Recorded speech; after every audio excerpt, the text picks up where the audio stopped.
హల్లెలూయా. అందరికీ దేవుని నామమున వందనాలు.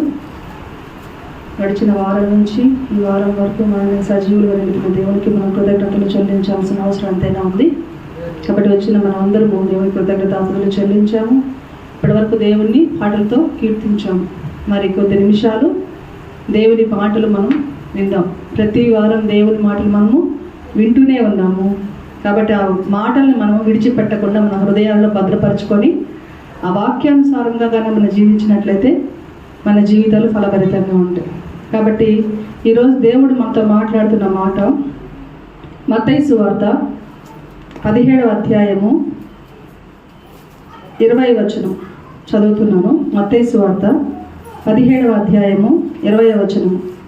అందుకైన మీ అల్ప విశ్వాసము చేతనే మీకు ఆవగింజంత విశ్వాసం ఉండిన ఎడల ఈ కొండను చూచి ఇక్కడ నుండి అక్కడికి పొమ్మనగానే అది పోవును. మళ్ళీ చదువుతున్నాను. మీ అల్ప విశ్వాసము చేతనే మీకు ఆవగింజంత విశ్వాసం ఉండిన ఎడల ఈ కొండను చూచి ఇక్కడ నుండి అక్కడికి పొమ్మనగానే అది పోవును. హల్లెలూయా. కొండ ఇక్కడి నుంచి అక్కడికి వెళ్ళమంటే వెళ్తుందా? అసలు జరిగే పనేనా అది? కానీ విశ్వాసం ఉన్నవాడు నమ్ముతాడంట.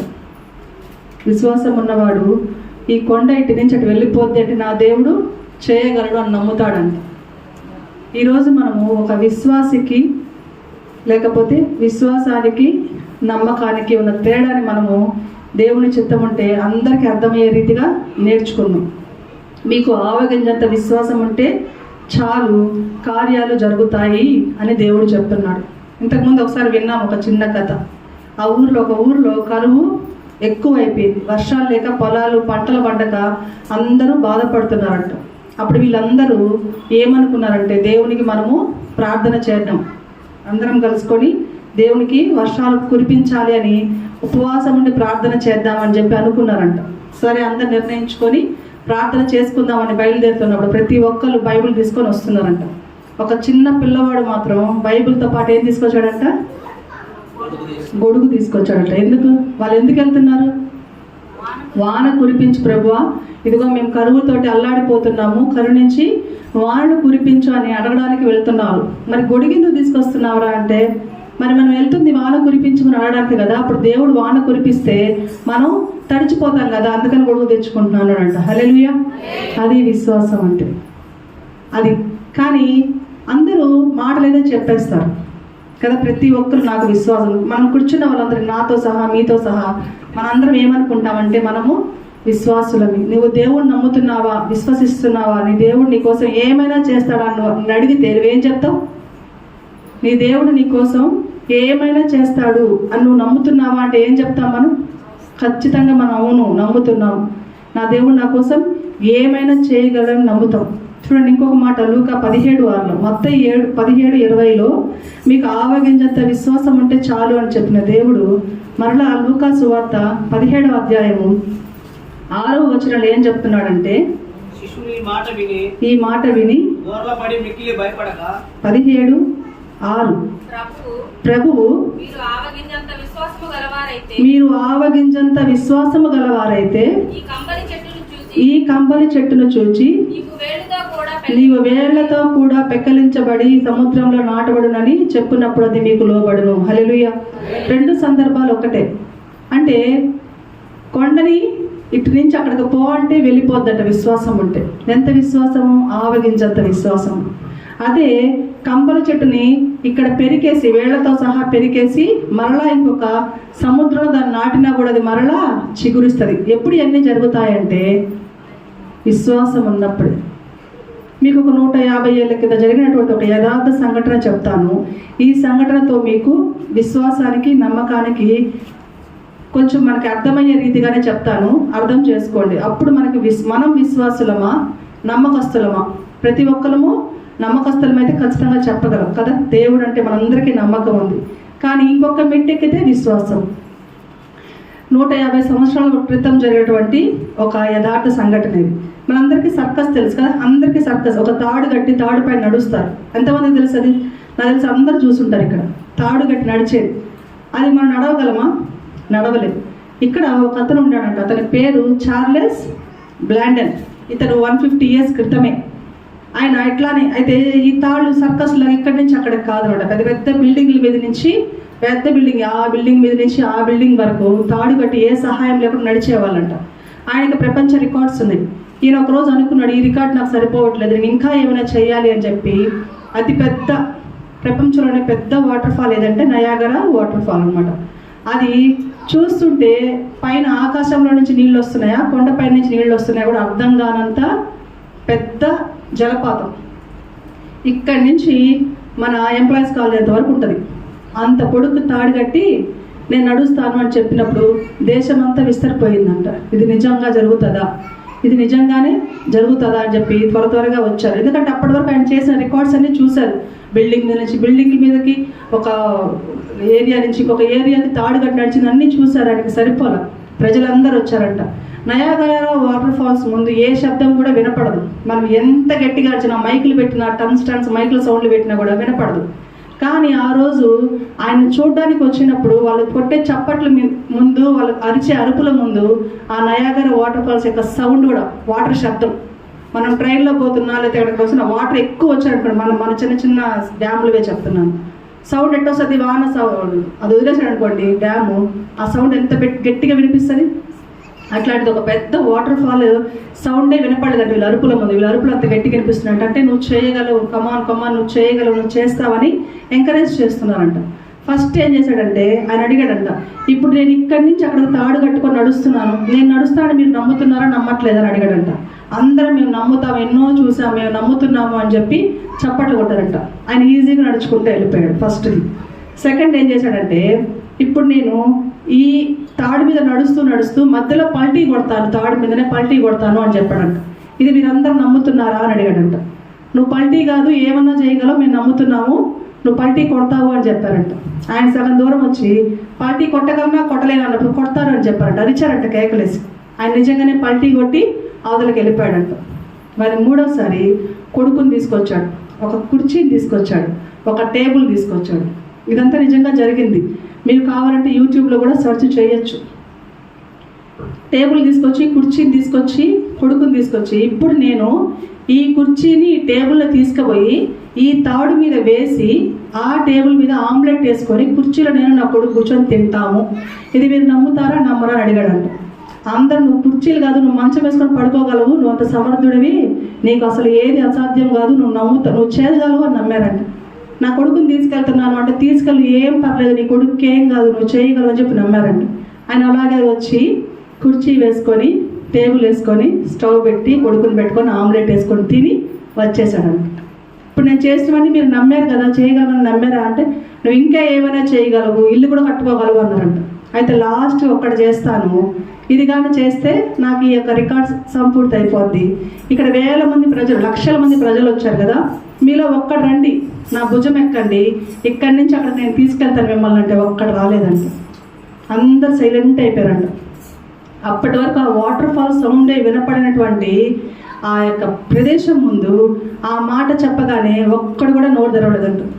నేను నడుస్తానని నమ్మారు, నేను తాడు మీద ఏ సహాయం లేకుండా పల్టీ కొడతానని నమ్మారు, నేను ఒక కుర్చీని ఒక టేబుల్ని నా కొడుకుని వేసుకొని ఆమ్లెట్ వేసుకొని తింటాను ఈ తాడు మీద సహాయం లేకుండా అంటే నమ్మారు.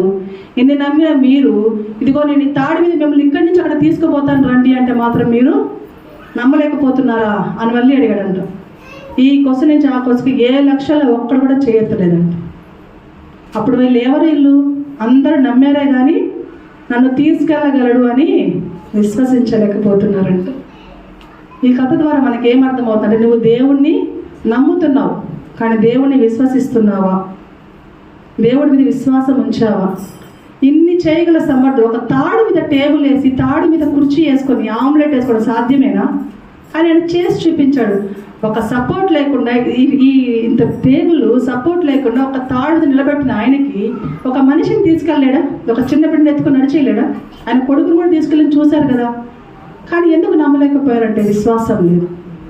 విశ్వాసానికి నమ్మకానికి చాలా చిన్న తేడా ఉంది. అది మనము తెలుసుకోలేక మనం విశ్వసిస్తున్నాం అని భ్రమలో ఉన్నాం, కానీ మనం ఎక్కడ ఆగిపోయినామంట, నమ్మకం దగ్గర ఆగిపోయినట్ట. యాకోబు పత్రిక ఒకసారి చూడండి, ఒకసారి యాకోబు పత్రిక యాకోబు పత్రిక 2:19 చదవండి. యాకోబు రాసిన పత్రిక 2వ అధ్యాయము 19వ వచనం. దేవుడు ఒక్కడే అని నీవు నమ్ముచున్నావు, అలాగు నమ్ముట మంచిదే. దెయ్యములను నమ్మి వణుకుచున్నవి. హల్లెలూయా. నువ్వు ఒక్కడే నమ్మేది దేవుడు ఒక్కడే అని.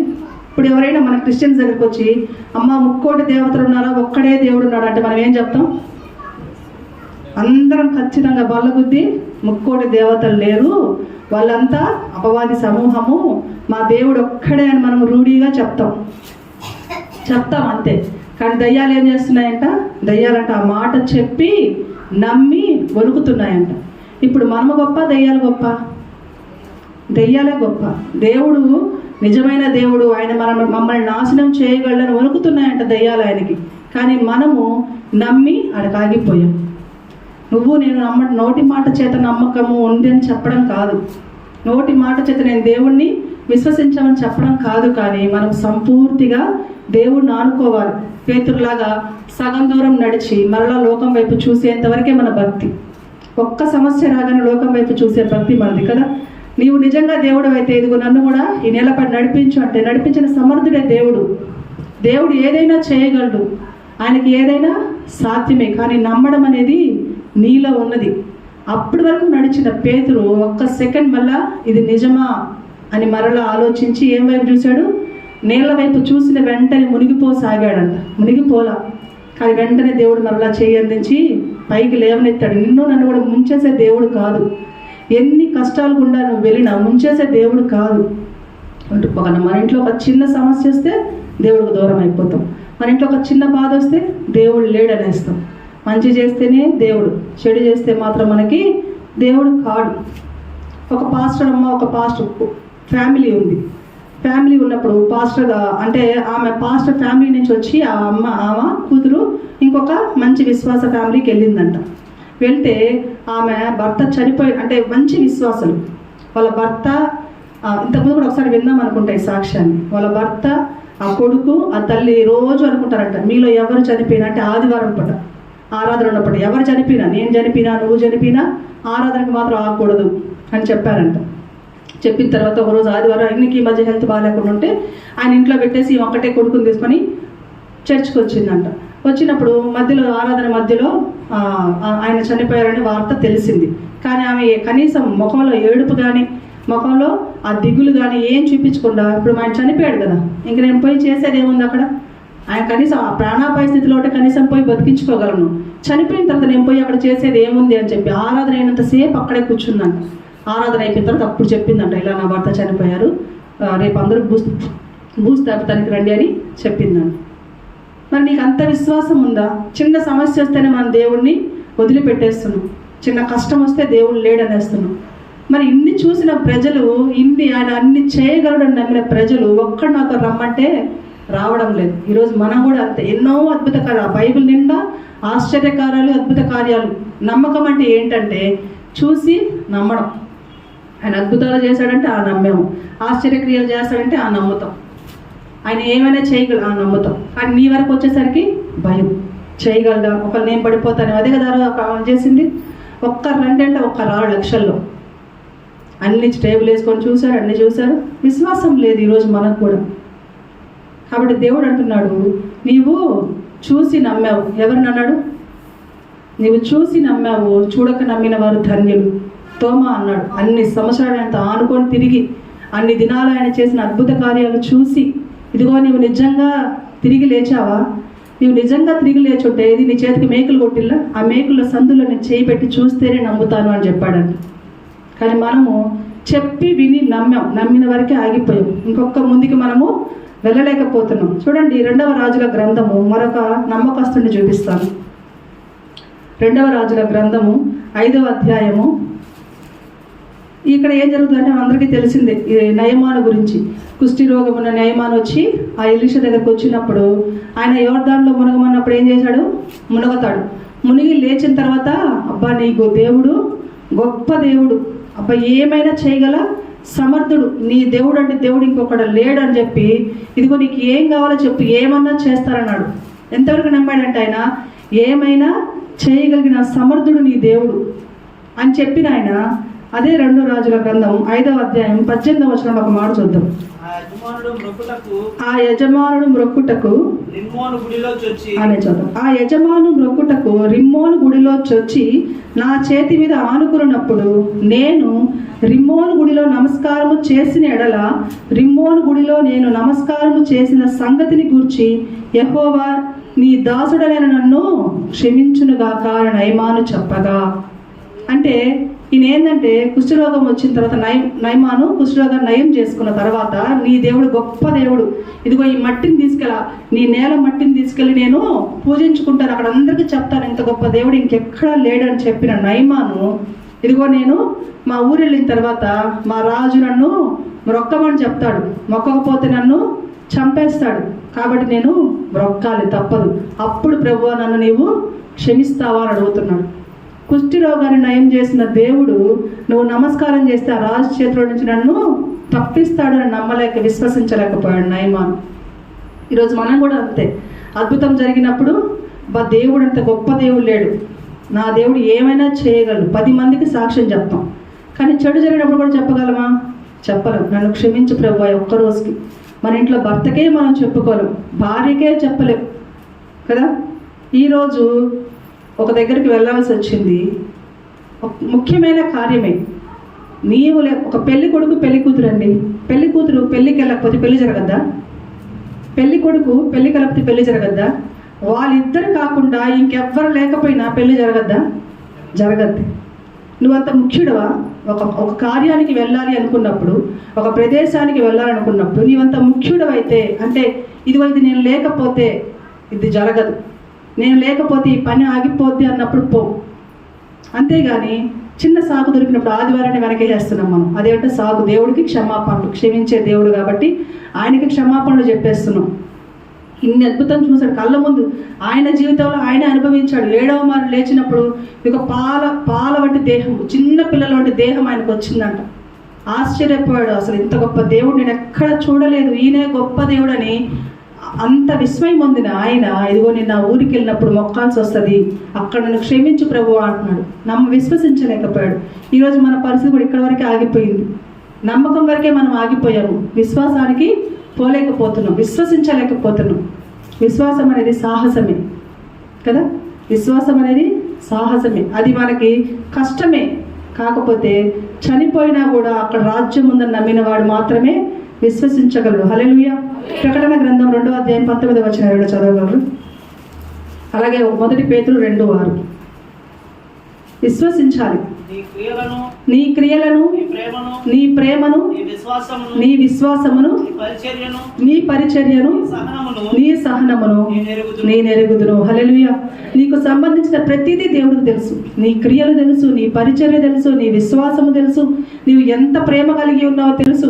ఇన్ని తెలిసిన ఆయనకి నీవు ఏ సమస్యల గుండా వస్తున్నావు, ఏ పరిస్థితి గుండా వస్తున్నావు, నీవు ఈరోజు రాలేకపోవడానికి నీ పరిస్థితి ఏంది, ఇవన్నీ తెలియవా? ఇక్కడ వరకే ఆలోచిస్తున్నాం ఎందుకు మనం? ప్రభువుకు నా కష్టం తెలుసు, ప్రభువుకు నా బాధ తెలుసు, ప్రభువుకు నా ఎరుకు తెలుసు, ఈరోజు నేను వెళ్ళకపోతే నాకు జరగదని ప్రభువుకు తెలిసిన దేవుడు తండ్రికి నీ ఇంట్లో కొదువైనప్పుడు అప్పు చేసినా పెడతాడన్న జ్ఞానం ఒక కూతురికి కొడుకుండద్దు? నేను ఈరోజు ఇప్పుడు మనమే ఉన్నామండి, మన బిడ్డలు కరువులో ఉన్నప్పుడు, కష్టంలో ఉన్నప్పుడు, బాధలో ఉన్నప్పుడు తల్లిదండ్రులుగా మనం ఏం చేయలేకపోతే మనం చేతగాలమే కదా. మన బిడ్డలకి మన దగ్గర ఉన్నా లేకపోయినా ఎంతైనా సంపాదించి పెడతాం, అప్పు తెచ్చినా పెడతాం బిడ్డలకి. మరి పరమ తండ్రి నా కష్టం చూస్తున్నాడు, నా యొక్క శ్రమ తెలుసు ఆయనకి, నా యొక్క పరిస్థితి తెలుసు. ఈరోజు నేను మందిరానికి వెళ్ళాలి, నా పరిస్థితి ఆయనకు తెలుసు, నాకు ఎట్లా అట్లా నడిపిస్తాడు, ఏదో ఒకలా జరిగిస్తాడని విశ్వాసం మనకి ఎందుకు లేకపోతుంది? ఈరోజు నేను రాలేను, రాకపోతే వదిలి, ఉద్యోగం పోయింది వదిలి, అంతకంటే శ్రేష్టమైనది ఇస్తాడు. హల్లెలూయా. శ్రేష్టమైన దాన్ని నీకు ఇవ్వాలి అన్నప్పుడు నీ జీవితంలో చిన్న చిన్న వాటిని తొలగించుకుంటూ వస్తాడు దేవుడు. అది మనకు అర్థం కాదు. అయ్యో ఇది నాకు పోయిందే, అయ్యో ఇది నాకు పోయిందే, అయ్యో ఇది వెళ్ళిపోయిందే నా జీవితంలో నుంచి మనము అక్కడే ఆగిపోతున్నాం. దాని వెనకున్న మేలును మనము గ్రహించలేము కనుక మనము విశ్వాసము కాదు, జస్ట్ నమ్మాం. కొంతమంది పుట్టుక క్రైస్తవులు, మా డాడీ క్రిస్టియన్ కాబట్టి నేను క్రిస్టియన్, మా అమ్మ క్రిస్టియన్ కాబట్టి నేను క్రిస్టియన్, మా తాత క్రిస్టియన్ కాబట్టి మేము క్రిస్టియన్, ఇట్లా వచ్చిన వాళ్ళు కొంతమంది అయితే ఇదిగో మా జీవితంలో ఈ సమయంలో ఈ యొక్క అద్భుతం జరిగింది అందుకే మేము దేవుడిని నమ్మాం. నమ్మకస్తులు కొందరు, ఇంతేగాని విశ్వాసులైతే లేరు. 1 పేతురు 2వ అధ్యాయము 6వ వచనం, నీవు విశ్వసిస్తే దేవుడు నీకు ఎప్పుడు తోడుగా ఉంటాడు. ఏలయనగా ఇదిగో నేను ముఖ్యమును ఏర్పరచబడినది అమూల్యమగు మూలరాతిని సీయోనులో స్థాపించుచున్నాను. ఆయన యందు విశ్వాసముంచువాడు ఏ మాత్రమును సిగ్గుపడడు. హల్లెలూయా, హల్లెలూయా. ఈ మాటను మనం వినాలి, ఈ మాటను మనము నమ్మాలి. నీవు ఆదివారం పూట ఏదైనా కూడా నీకు అక్కర వచ్చినప్పుడు దేవుడి మీద విశ్వాసం ఉంచి నువ్వు గన మందిరానికి రాగలిగితే ఈ వాక్యం నీ జీవితంలో నెరవేరుతుంది. ఆయన మీద విశ్వాసం ఉంచి నీవు వస్తే సిగ్గుపడనివ్వడని ఆయన, ఆ మాట మనం గుర్తుపెట్టుకోవాలి. నా దేవుడు నన్ను సిగ్గుపడనీయడు. ఎప్పుడు ఎంత విశ్వాసము, కొండంత విశ్వాసం చెప్పాడా, ఆకాశం అంత విశ్వాసం చెప్పాడా? ఎన్నిక లేని, అసలు దానికి విలువే లేని ఒక ఆవగించంత విశ్వాసం నీలో ఉంటుంది అని చాలు అంటున్న దేవుడికి మనము ఎంత మాత్రం విశ్వాసంలో ఉన్నామో మనకి మనము ప్రశ్న వేసుకోవాలి. పక్కన వాళ్ళకి తెలియబల్ల దేవుడు చెప్తున్నాడు, నీ క్రియలను, నీ విశ్వాసమును, నీ పరిచర్యను, నీ ప్రేమను నేను ఎరుగుదును. నీ కష్టాన్ని, నీ పరిస్థితిని, నీ యొక్క బాధని, నీ యొక్క వేదనని కూడా నేను ఎరుగుదును. అయితే నీవు నా కోసం పనిచేయి. నువ్వు ఒక్కసారి నా వైపు అడిగిలేస్తే 1000 అడుగులు నీ వైపు నేను వేస్తానంటాడు దేవుడు. హల్లెలూయా. తండ్రి మనకి ఎలాగో దేవుడు మనకు అలాగే నమ్మండి. నీ తండ్రి నీకు ఏం చేస్తాడో అంతకంటే శ్రేష్టమైన దాన్ని నీ తండ్రి ఇస్తాడని మీరు నమ్మండి కదా. ఈలోక తండ్రి అయినా, ఈలోక తండ్రి కంటే పరలోకపు తండ్రి ఎంతో గొప్పవాడు, సమర్థుడు, శ్రేష్ఠుడు. నీవు నమ్మినప్పుడు ఆయన మహిమను చూస్తావు. మహిమను చూసిన నీవు విశ్వసించాలి. ఆ నమ్మకం దగ్గర ఆగిపోకూడదు. మరలా మనం చూసినట్లయితే నెబుకద్నెజరు, ఈయన కూడా ఒక క్రూరుడు. 2 రాజుల గ్రంథము, దానియేలు గ్రంథము 3వ అధ్యాయము 5:17, 5వ వచనం చదువు. ఈ నెబుకద్నెజరు ఒక క్రూరుడు. ఆయన ఇష్టం వచ్చినట్టుగా దేశాలని జయించుకుంటూ రాజును చంపుకుంటూ వస్తున్న దినాలు. ఈ యొక్క సంఘటన జరిగే ముందు ఏం జరిగిందంటే, సిద్కియా రాజుకి ఆయన 2 గుడ్లు పీకి వేసి నిలబెట్టి, నన్ను ఎవడైతే అనుసరించడో, నాకు ఎవడైతే మొక్కడో, నేను చెప్పింది ఎవడైతే చేయడో వాళ్ళందరికీ ఇదే గతి అని చూపించాడు ఆయన అందరినీ. అటువంటి పరిస్థితులు ఏం జరిగిందంటే, శద్రకు, మేషకు, అబేద్నెగోలు ఆయన ప్రతిమకి 90 అడుగుల ప్రతిమకి, ఎటువంటి ప్రతిమ అంటది 90 అడుగులు. ఇప్పుడు ఇది ఒక 6 అడుగులు అనుకుందాం, ఇంకా 90 అడుగులు అంటే ఎంతలో ప్రతిమది? ఆ ప్రతిమకి మొక్కాలంట. అది కూడా ఎట్లా చెప్పాడు చూడండి, 5వ అధ్యాయం, దానియేలు 3వ అధ్యాయము 5వ వచనం. ఆయన చెప్పినప్పుడు మొక్కాలి. ఏమనగా బాకా పిల్లంగ్రోవి, పెద్ద వీణె, సింఫోనియా వీణె, విపంచిక, సకల విధములకు వాద్యములను మీకు వినబడినప్పుడు రాజుకు నెబుకద్నెజరు నిలవబెట్టించిన బంగారు ప్రతిమ ఎదుట సాగిలపడి నమస్కరించుడి. సాగిలపడి నమస్కరింపని వాడు ఎవడో వాడు మండుచున్న అగ్నిగుండంలో తక్షణమే వేయబడును. హల్లెలూయా. ఇప్పుడు నేను ఒక మ్యూజిక్ ప్లే చేస్తాను, ఇవన్నీ వినబడగానే మీరందరూ ఏం చేయాలి? అంతకుముందు ఏం చేస్తున్నాడు? చెప్పని మాట వినడానికి ఇదిగో పనిష్మెంట్ అని చెప్పి చేసి చూపించున్నాడు. పిల్లకాయలకి మనము ఇదిగో నీకు వాత పెడతాను అంటే వాళ్ళు భయపడరు. ఒక్కసారి వాత పక్కన వాళ్ళకి పెట్టామనుకోండి, వీళ్ళు భయపడతారా? భయపడరా? అమ్మ పెట్టేస్తుంది, నిజంగానే మా అమ్మతో పని కాదు, వాత పెట్టేస్తుందని భయపడతారు. ఇప్పుడు ఆయన చెప్తున్నాడు, ఈ ప్రతిమకు మీరు మొక్కకపోతే ఇదిగో నేను సౌండ్ ప్లే చేస్తాను, ఈ సింఫనీ వాయిద్యాలన్నీ వాయించినప్పుడు మీరందరూ నేను నిలబెట్టిన యొక్క ప్రతిమకి మొక్కాలి. మొక్కని వాళ్ళకి ఏం చేస్తారంటే, ఆల్రెడీ అక్కడ అగ్నిగుండము మండుతూ ఉంది, ఆ తక్షణమే వెంటనే మొక్కని వాళ్ళందరినీ తీసుకెళ్ళి అక్కడ వేసేస్తారు అన్నాడు. అంతకుముందు ఏం చేస్తున్నాడు? సిద్కియా కళ్ళు ఓడబెరికి ఇదిగో ఇట్లా చేస్తాను మిమ్మల్ని అని చెప్పి ఎగ్జాంపుల్ కూడా చూపించున్నాడు. అంత క్రూరుడు. అప్పుడు అందరు భయపడతారా? భయపడరా? మన ముందు వంటేసేసి లేకపోతే మన ముందు వాత పెట్టేసి నీకు పెడతారంటే పెట్టేస్తాడని నమ్మిన మనము, అప్పుడు ఆయన శద్రకు, మెషకు, అబేద్నెగోలు చెప్తున్న మాటలు, ఇదిగో అందరూ బ్రొక్కారంట, వాళ్ళు మాత్రము బ్రొక్కల. ఈ మాటలు మనకు తెలుసు. ఇప్పుడు దీన్ని నమ్మకం అంటామా, విశ్వాసం అంటామా? ఇది నమ్మకమా, విశ్వాసమా? చూస్తున్నారు, దేవుడి క్రియలు చూసిన వారే, దేవుడి మహిమను ఎరిగిన వారే, ఇదిగో ఇప్పుడు మిమ్మల్ని అగ్నిగుండంలో వేస్తా అన్నప్పుడు వీళ్ళు బ్రొక్కేశారా? అమ్మ నా దేవుడు ఇప్పుడు తప్పిస్తాడు నన్ను, ఎందుకంటే ఆయనకు తెలుసు కదా నేను బ్రతికి ఆయన క్షమాపణలు చెప్పుకుంటాను, లేకపోతే నేను బ్రతికి ఆయన సేవ చేస్తాను, చచ్చిపోతే ఏమొస్తుంది, ఇదిగో ఈ సువార్త ఎవరు చెప్తారు, నేను చచ్చిపోతే ఈ సాక్ష్యం ఎవరు చెప్తారు అని అనుకున్నారా? 17వ వచనము మన బైబిల్ అంతట్లోకి శ్రేష్టమైన మాటలు, విశ్వాసము పూరితమైన మాటలు ఈ యొక్క 17వ వచనంలో మనకి కనిపిస్తాయి. 5వ అధ్యాయము 10. సేవించుచున్న దేవుడు, నేను సేవించుచున్న దేవుడు మండుచున్న వేడిమి గల ఈ అగ్నిగుండములో నుండి మమ్మల్ని తప్పించి రక్షించుటకు సమర్థుడు. హల్లెలూయా. ఈరోజు మన దేవుడు సమర్థుడు. ఈ మండుచున్న వేడి కాదు, ఇంతకు 1000 వేడి గలైనటువంటి సూర్యుడిని సృష్టించిన దేవుడు. ఆ సూర్యుడినైనా మనము బైనాక్యులర్స్ పెట్టుకొని చూడగలమేమో కానీ, ఆ సూర్యుడినైనా అడ్డం పెట్టుకొని చూడగలమేమో కానీ, నా దేవుని యొక్క తేజస్సును కూడా చూడలేము మనం. మరి ఆ అగ్నిగుండం ముందు, ఒక పెద్ద అగ్నిగుండము, ఆ మంటలో చేయబడతావా, క్యాండిల్లో చేయబడతావా అంటే మనం ఏది పెడతామంటాం? ఇప్పుడు క్యాండిల్ ఈ 1000 అగ్నిగుండం అయితే ఆ అగ్నిగుండము మన దేవుడు. హల్లెలూయా. మండుచున్న అగ్ని జ్వాల వంటి వాడు. ఆయన కనులు ఎలా ఉంటాయి, మరి ఇంకా ఆయన ఎలా ఉంటాడు? కోటి సూర్యుల తేజోమయుడు ఆయన కాంతి. కాబట్టి అంత గొప్ప దేవుడు నువ్వు కలిగి ఉన్నప్పుడు నీ విశ్వాసం ఎలా ఉన్నానంటే, నా దేవుడు ఈ మండుచున్న వేడిలో నుంచి నన్ను రక్షించుటకు సమర్థుడు. తర్వాత మాట, మరియు ఈ వశమున పడకుండా, అది కాదు, ఒకవేళ ఆయన మమ్మల్ని రక్షింపకపోయినా, రాజా ఒకవేళ ఆయన మమ్మల్ని రక్షించకపోయినా నేను మాత్రం నీ ప్రతిమకి మ్రొక్కము. హల్లెలూయా. నన్ను తప్పించగల సమర్థుడు, తప్పిస్తాడు. చదువుతున్నాను చూడండి. మేము సేవించుచున్న దేవుడు మండుచున్న వేడిమి గల ఈ అగ్నిగుండములో నుండి మమ్మల్ని తప్పించి రక్షించుటకు సమర్థుడు. నీ వశమున పడకుండా ఆయన మమ్మను రక్షించును. ఒకవేళ ఆయన రక్షింపకపోయినను, రాజా నీ దేవతలను మేము పూజించమనియు నీవు నిలబెట్టిన ఈ ప్రతిమకు మేము మ్రొక్కమనియు తెలుసుకో. ఒక రాజుతో మాట్లాడే మాటలేనేవి. ఒక రాజు ముందుకు వెళ్ళగానే మన పరిస్థితి ఎట్లా అయిపోద్ది, ఒక అధికారం ముందుకు వెళ్ళగానే మన పరిస్థితి ఎలా అయిపోద్ది అంటే వంగేస్తాం, తెలియకుండానే నమస్తే పెడతాం. వాళ్ళు ఏం చెప్తే వాళ్ళకి సరే సార్, ఓకే సార్, సార్ అట్లా కాదు సార్, ఇట్లా సార్. అంతేగాని ఇదిగో నా దేవుడు సమర్థుడు, మమ్మల్ని రక్షిస్తాడు. ఒకవేళ రక్షించకపోయినా పర్వాలేదయ్యా, మేమైతే నీ యొక్క ప్రతిభకి మ్రొక్కం, ఏం చేసుకుంటావు చేసుకో, అగ్నిగుండంలో పడేస్తాం, పడి అనే అధికారితో మనం మాట్లాడగలమా? అది విశ్వాసం అంటే. నమ్మకానికి విశ్వాసానికి తేడా ఇదే. రక్షిస్తాడని నమ్మకం వాళ్ళకుంది, రక్షించకపోయినా పర్వాలే, ఈ లోకంలో చచ్చిపోతాం, నా దేవుడు నాకు ఇచ్చిన దినములు ఇక్కడ వరకే, తర్వాత నా రాజ్యము, నా యొక్క సేవ, నా యొక్క స్థితి ఎక్కడంటే ఆ పరలోకంలో. హల్లెలూయా. ఈ నమ్మకం మనం కలిగి ఉండాలి. నా దేవుడు ఇక్కడ నేను కన్ను మూస్తే అక్కడ నేను కన్ను తెరుస్తానని నమ్మకం నీలో ఉంటే చాలు. ఈ లోక చావులకి మనము భయపడం. రక్షించకపోయినా పర్లేదు, వేసేసే అగ్నిగుండంలో అంటే విడిచిపెట్టాడా దేవుడు? 4వ మనిషిగా వచ్చి వాళ్ళని కాపాడుతాడు. మనకు తెలిసిన సంగతే, అన్నీ మనకు తెలుసు. ఇదిగో వాళ్ళు చప్పట్లు కొట్టి నువ్వు చేయగలవు అని చప్పట్లు కొట్టినట్టుగా మనకు అన్నీ తెలుసు. ప్రతిదానికి హల్లెలూయా చెప్తాం, స్తోత్రం చెప్తాం, ఏమైనా చేయగలడు నా దేవుడు అని ప్రతిదీ మనము తెలుసుకుంటాం. కానీ విశ్వసించు, ఒక్కడ రండి మీలో నుంచి అంటే మనము రాలేటువంటి స్థితిలో ఉన్నాం.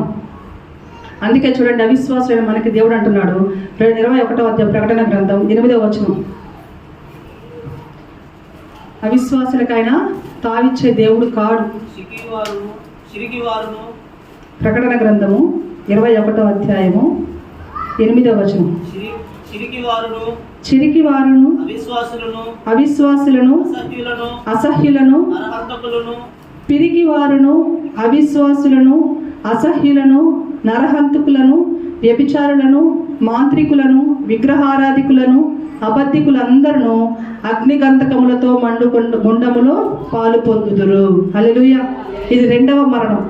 ఎక్కడెట్లాగో దేవుడిని విశ్వసించము, ఇక్కడెట్లాగో దేవుడిని నమ్మ, ఇక్కడ చచ్చిపోతాం.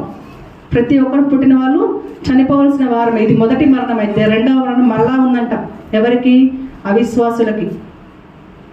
అగ్నిగంధకం నిత్యం మండుతూ ఉంటుందంట. అగ్నిగంధకం 2వ మరణం. ఒక మరణము, మరలా 2వ మరణం. ఎందుకంటే ప్లస్ ఉన్నప్పుడు మైనస్ ఉండాలి కదా, ప్లస్ ఉన్నప్పుడు మైనస్ ఉండాలి. ఒకసారి పుట్టాము, ఒకసారి చనిపోతాం. మరలా బాప్తిస్మము అనేటువంటి 2వ జననం ఉందిగా మనకి. మరలా పుట్టినవాడు మరలా చనిపోవాలి, లేకపోతే యుగయుగాలు జీవించాలి. మరి 2వసారి పుట్టిన, మొదటిసారి పుట్టావు కాబట్టి మొదటిసారి ఖచ్చితంగా చనిపోవాలి. మరి 2వసారి పుట్టిన నీవు యుగయుగాలు జీవిస్తావా, లేకపోతే 2వసారి కూడా మరణాన్ని పొందుకుంటావా? ఇది మనము తెలుసుకోవాలి. 10th క్లాస్ ఎగ్జామ్ ఫెయిల్ అయ్యాడు మార్చిలో, సెప్టెంబర్లో ఫెయిల్ అవ్వాలో పాస్ అవ్వాలో. ఒకసారి ఫెయిల్ అయ్యావు, మరి రెండోసారి పాస్ అవుతావో ఫెయిల్ అవుతావో నీ ఇష్టం. పాస్ అయితే నీ ఫ్యూచర్ ఉంటుంది, ఫెయిల్ అయితే కూడా ఫ్యూచర్ ఉంటుంది. కానీ ఎట్లాంటి ఫ్యూచర్ అది? కష్టము, బాధ, శ్రమ, వీటితోనే. కాబట్టి అవిశ్వాసులకి పాలు పంపులు లేవంట. యాకోబు పత్రిక 1వ అధ్యాయము 2వ వచనం. యాకోబు పత్రిక 1వ అధ్యాయము 2వ వచనం. నా సహోదరులారా, ఈ విశ్వాసమునకు కలుగు పరీక్ష ఓర్పును పుట్టించునని ఎరిగి. చాలు, ఓర్పు. మొదటగా మనకు ఏం చేయాలంటే ఓర్పు కలిగి ఉండాలి. మన జీవితాలు అద్భుతాలు వెంటనే జరిగిపోవు. 6వ వచనం కూడా చూద్దాం. వెంటనే మనకి జరిగిపోవు. అయితే అతడు ఏమాత్రమును సందేహింపక విశ్వాసముతో అడగవలను. కాబట్టి ఓర్పు కలిగి మనం ఉండాలి. మన జీవితంలో, క్రైస్తవ జీవితంలో ప్రేమ ఎంత ముఖ్యమో, విశ్వాసం ఎంత ముఖ్యమో, ఓర్పు కూడా అంతే ముఖ్యం. ఓర్పు, సహనం కలిగి నీవు విసిగించకుండా, దేవుని విడిచిపెట్టకుండా, విశ్వాసంతో ఏమాత్రం సందేహం లేకుండా దేవుని నీవు అడుగుతూనే ఉండాలి. ఇస్తే ఇస్తాడు, లేకపోతే లేదు. మన ఈ మధ్యనే ప్రకాష్ గంటల గారు చనిపోయిన సంగతి మనందరికీ తెలిసిందే. ఆయనకి 25 సంవత్సరాలుగా ఆ యొక్క కిడ్నీ ప్రాబ్లం ఉందంట. నా కోసం ఒకసారి చనిపోయావయ్యా, ఇంతకంటే నువ్వు నా కోసం ఏం చేయొద్దు, ఇదిగో నాకు ఇప్పుడు ప్రాబ్లం వచ్చింది, ఇది తీసేస్తే తీసి, నీ చిత్తం అయితే, ఒకవేళ నీ చిత్తం కాదా ఉంచి, దాంతోపాటు నేను అది తట్టుకునే శక్తిని మాత్రం ఇవ్వాలనంట. మరి ఆయన విశ్వాసం చూడండి. 25 సంవత్సరాలుగా కిడ్నీ ప్రాబ్లంతోనే ఉన్నాడు. మన ఈ మధ్య రీసెంట్గా నా పోరాటంలో తుదముట్టించాను అని చెప్పి గొప్ప విశ్వాసి చనిపోయాను. కాబట్టి దేవుని చిత్తం అయితే తీసేస్తారు, చిత్తం కాకపోతే నీలోనే ఉంటుంది. అంత మాత్రం చేత మనం దేవుడు లేడు అని అనుకోకూడదు. మరి ఆఖరాన ఒక మాట చదువుకొని మనము ముగించుకుందాం. హెబ్రీ పత్రిక 3వ అధ్యాయము, హెబ్రీలకు 3వ అధ్యాయం 12వ వచనం. సహోదరులారా, జీవము గల దేవుని విడిచిపోవునట్టి విశ్వాసము లేని విశ్వాసము లేని దుష్ట హృదయము మీలో ఎవని యందైనా ఒకవేళ ఉండునేమో అని జాగ్రత్తగా చూచుకొనుడి. జీవము గల దేవునికి దూరం చేయడానికి అపవాది ఎన్నో క్రియలు మన జీవితంలో, మంచి అయినా కానీ చెడైనా కానీ, మంచి కూడా చేస్తాడు ఒక్కోసారి దేవుని దూరం పెట్టడానికి. ఆ సంతోషంలో కూడా మనం దేవుణ్ణి సేవించలేము. కాబట్టి మీలో ఎవరి యందైనను ఒకవేళ ఉండునేమో, ఏంటి? దేవుని విడిచిపోవునట్టు, జీవము గల దేవుని విడిచిపోవునట్టు విశ్వాసము లేని దుష్ట హృదయము మనలో ఇంకా ఉందేమో. జాగ్రత్తగా మనకి మనమే పరీక్ష వేసుకోవాలి. ప్రభువుని నేను విశ్వసించలేకపోతున్నానేమో. ఆ విశ్వాసాన్ని నాకు ఇచ్చేటువంటి విశ్వాసముని విశ్వసించాలన్నా విశ్వాసం కావాలి. ప్రభువుని మనం అడగాలి. మనంతటా మనం ఏమీ పొందుకోలేము. కాబట్టి 15 కూడా చదువుతున్నాను. ఏలయనగా మొదటి నుండి మనకున్న దృఢ విశ్వాసము అంతము మట్టుకు గట్టిగా చేపట్టిన ఎడలనే క్రీస్తులో పాలువారమై ఉందము. హల్లెలూయా. మొదట ఏ విశ్వాసంతో అయితే నీవు దేవుని యొద్దకు వచ్చావో అంతము వరకు కూడా నీవు అదే విశ్వాసంతో ఉండాలి. అంతం కూడా నీవు అదే విశ్వాసంతో నీ పోరాడి నువ్వు తుదముట్టిస్తేనే దేవుని రాజ్యంలో నీకు పాలువారం అవుతామంట. కాబట్టి ఈరోజు మనం విన్న ఈ ఒక వాక్యములో మనం విశ్వాసులమా నమ్మకస్తులమా తేల్చుకోండి. మనకు మనమే క్వశ్చన్ చేసుకొని మనం ఇంకా నమ్మకస్తులుగానే ఉంటే దేవుణ్ణి విశ్వాసంలోకి నడిపించేటువంటి కృపను దేవుడే మనకు అనుగ్రహించాలని మనం అందరం ప్రార్థన చేసుకుందాం. ఈ వాక్యాన్ని దేవుడు దీవించునుగాక. విన్న మీ అందరికీ నా వందనాలు.